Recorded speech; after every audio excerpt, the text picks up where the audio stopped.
What's going on today, team? Sage here, aka the Golf Hackr. Welcome back to the channel and welcome to episode 26 of Scratch22. Wasn't able to get out on the course this week, so we're going back to last week's lesson with Caroline for another piece of insight. You saw what happened to my shots as soon as I started releasing the wrists correctly. Later in that same lesson, I'd started getting stiff in my right arm, and Caroline demonstrated how that can impact the result of your shots. So stay tuned for this one. I'll see you after.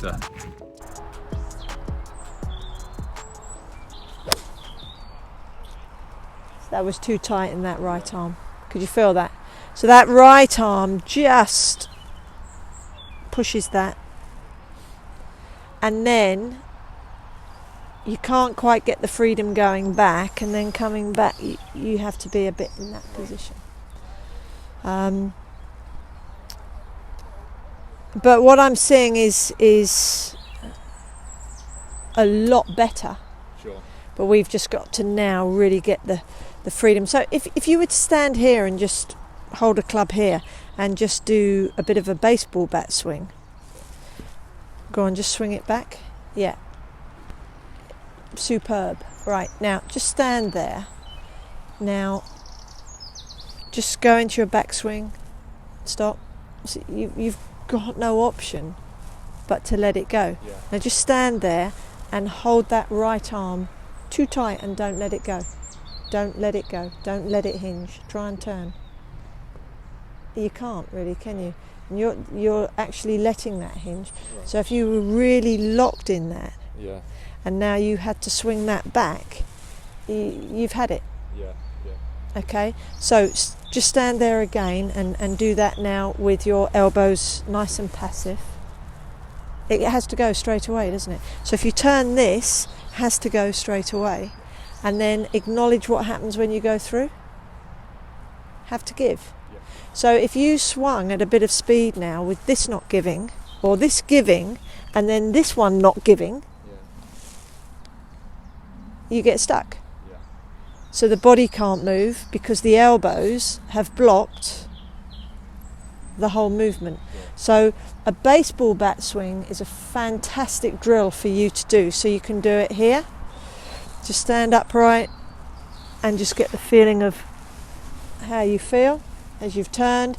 Then you can go from there to 45 degrees and just do a baseball bat swing from that position, getting the feeling of the elbows. Really get the feeling of the elbows. That can be a really nice drill on the tee. So you could actually be standing there to hit your driver. You just, people take a practice swing, you could just stand there and just do one of these. Phil Mickelson did those drills, I think, when he won the Masters. I think it was when he won his first Masters. He had two drivers in his bag. He had a draw enhancing and a fade enhancing Really? driver. Yeah, I'm sure. And he'd just stand on the tee and he'd just hold the club there and just do that, and then he'd walk to the ball and hit it, because it's just there. Sure. That's what you've got to grasp the concept of. That has to give. That has to give. If they don't give, you've got nothing. Ready? Work more from the body, not the arms. So let the body create the momentum. That's it. Let the body create the momentum. So you don't want to stand here just doing that. It's got to come from the torso, has to create the momentum of the movement.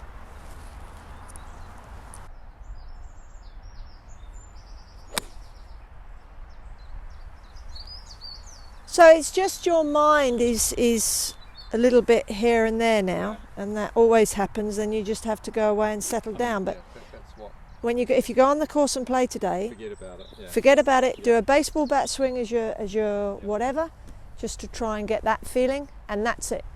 Yeah. And then just try and set up and play. So guys, definitely getting better, but my handicap has remained unchanged for the last couple of weeks now at 12.8, and so I've been umming and ahhing about where to from here, my next goal, but I'm just gonna set a target now.